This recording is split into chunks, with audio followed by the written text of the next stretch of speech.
Bonjour, je suis Akashika. Aujourd'hui, nous allons plonger dans l'un des mystères les plus profonds et mal compris du monde spirituel, la connexion avec ton âme sœur. Et pas depuis le désir romantique, mais depuis la vibration authentique qui unit deux consciences issues de la même origine. Nous allons parler de ce qu'est véritablement une âme sœur, ce qu'est une flamme jumelle, comment les reconnaître, les différencier, et surtout, comment tu peux initier un chemin de connexion énergétique avec elle par la méditation. D'où vient l'idée des âmes sœurs ? Le concept des âmes sœurs a des racines très anciennes. Dans la Grèce antique, Platon parlait d'âmes divisées en deux, errant dans le monde à la recherche de leur moitié. Mais ce n'est pas seulement de la poésie philosophique.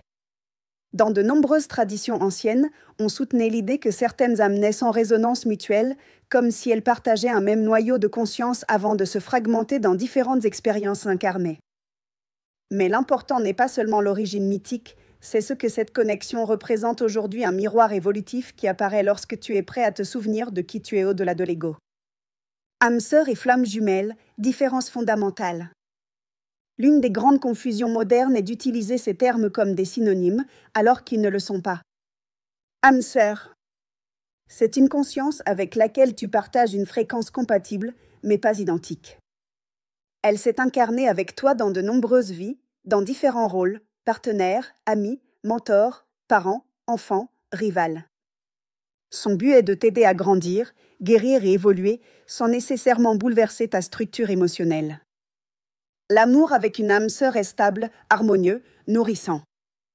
Cela ressemble à un foyer émotionnel avec une compréhension naturelle, parfois dès la première rencontre. Flamme jumelle. C'est l'autre polarité de ta propre âme, deux expressions séparées du même noyau énergétique originel. Il y a généralement peu d'incarnations ensemble, car leur but n'est pas la répétition, mais l'éveil mutuel. Le lien est intense, activateur, perturbateur, il déclenche des processus profonds de transformation. Sa présence peut provoquer des symptômes physiques, des déséquilibres émotionnels, un besoin de séparation puis d'intégration. Elle se manifeste pour t'aider à transcender l'ego et à unifier tes polarités internes, masculin-féminin, action-réception. Comment les reconnaître ? Signes concrets. Âme sœur. Rencontre fluide, amour serein et confiance immédiate. Sensation de se connaître depuis toujours. Partage de valeurs, de buts ou de missions similaires. Peu de conflits, le processus de croissance est conjoint, non traumatique. Elle apparaît lors de périodes d'ouverture émotionnelle ou de changement de cap. Flamme jumelle. Attirance inexplicable, souvent intense et contradictoire. La première rencontre laisse une empreinte énergétique, même sans parole. Phase 2. Runner et chasé, l'un fuit, l'autre poursuit, jusqu'à l'équilibre. Des ombres profondes sont activées, jalousie, dépendance, blessure d'abandon. Même en cas de séparation, le lien ne se rompt pas, il reste actif sur le plan énergétique. Comment une âme ou flamme jumelle se forme-t-elle ? Elle ne se forme pas dans cette vie. Ces liens sont établis avant l'incarnation, dans des plans plus subtils de conscience. Ce n'est pas un choix humain, mais un accord vibratoire. Dans le cas des flammes jumelles, la séparation originelle survient lorsqu'une seule conscience décide de s'expérimenter dans la polarité, énergie yin et yang, matière et esprit, action et réceptivité. Chacune s'incarne avec des missions différentes et bien souvent, elles ne se croisent pas dans une même vie physique ou le font à des moments décalés. Car leur rencontre n'est pas romantique, elle est alchimique. Elles viennent provoquer une fusion interne de leur propre polarité avant de pouvoir véritablement s'unir. Le rôle des vies antérieures. Les âmes sœurs ont partagé de nombreuses incarnations avec toi. Certaines mémoires se réactivent lors des retrouvailles. Il est fréquent de ressentir des déjà-vus, de parler avec fluidité émotionnelle sans se connaître vraiment ou d'avoir des visions spontanées d'autres vies partagées. Avec les flammes jumelles, il peut y avoir peu d'incarnations partagées, car leur but n'est pas de répéter des karmas, mais de les libérer. Leur rencontre se produit souvent lorsque l'une ou les deux âmes a atteint un point clé dans son évolution spirituelle.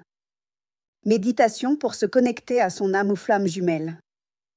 La méditation n'attire pas ton âme sœur comme un sortilège. Mais elle prépare ton champ vibratoire pour que la connexion puisse se produire au bon moment. Voici un processus peu connu que je pratique depuis des années avec ceux qui cherchent cette connexion de manière consciente. Rituel de méditation en 3 étapes. 1. Éliminer ton calme intérieur. Trouve un endroit silencieux. Assieds-toi le dos droit. Inspire profondément 3 fois en visualisant une lumière blanche entrant par le sommet de ton crâne. En expirant, relâche toute pensée, tout désir ou attente.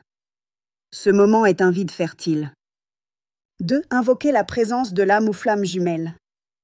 Visualise une figure de lumière devant toi. N'essaie pas d'imaginer son visage. Dis en silence, s'il y a une âme ou flamme jumelle vibrant en résonance avec moi, je m'ouvre à sentir ta présence sans forcer ta venue. Que ce lien s'active dans la lumière, non dans le manque. Reste en silence au moins 7 minutes.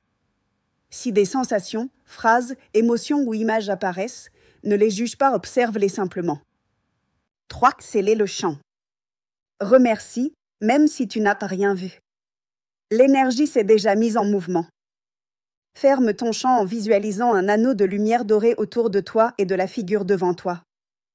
Dis « J'honore ton chemin et j'honore le mien ». Quand le moment viendra, nous nous reconnaîtrons sans peur. Répète cette méditation pendant 21 jours.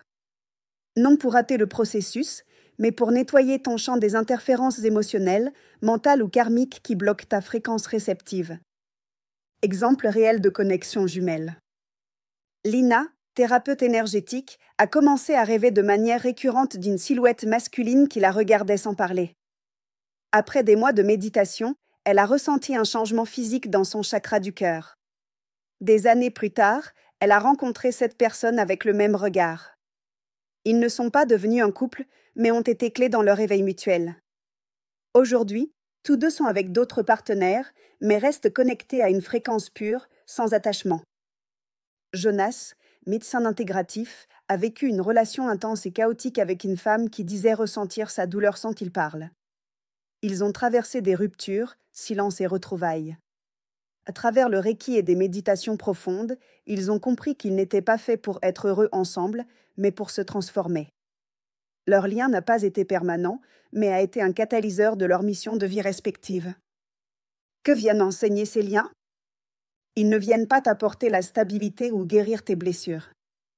Ils viennent t'apprendre qui tu es sans masque, briser tes automatismes, te rappeler l'amour qui ne dépend pas d'un autre. Les âmes sœurs enseignent l'accompagnement, la tendresse, l'évolution partagée. Les flammes jumelles enseignent la rupture, la confrontation, la libération de l'ego. Elles peuvent se manifester sous forme de couple, mais ce n'est pas toujours le cas. Car l'objectif n'est pas d'être ensemble, mais de s'éveiller ensemble, chacun depuis son propre centre. Un fait moderne, l'ADN énergétique des flammes. Certaines recherches récentes en bioénergétique subtile suggèrent que les flammes jumelles partagent un schéma vibratoire presque identique dans leur aura spirituelle, ce qui expliquerait la résonance immédiate et les symptômes physiques qui apparaissent lors de leur rencontre. Chaleur soudaine, insomnie, anxiété sans cause, ou besoin de distance pour intégrer l'énergie. Cela ne figure pas dans les livres traditionnels, mais est exploré dans des laboratoires de résonance quantique appliqués à la conscience. Quand tu médites pour te connecter à ton âme jumelle, tu ne cherches pas à l'extérieur. Tu t'accordes avec une partie de toi qui est déjà en chemin. Et cette rencontre, quand elle arrive, n'a rien à voir avec ce que tu attendais. Elle est plus profonde, plus humaine, plus vraie. Je suis Akashika. Et si ce message a résonné en toi, abonne-toi, partage et souviens-toi. Ne cherche pas ton âme jumelle pour te compléter. Trouve-toi d'abord. Et alors, le reste viendra. À bientôt.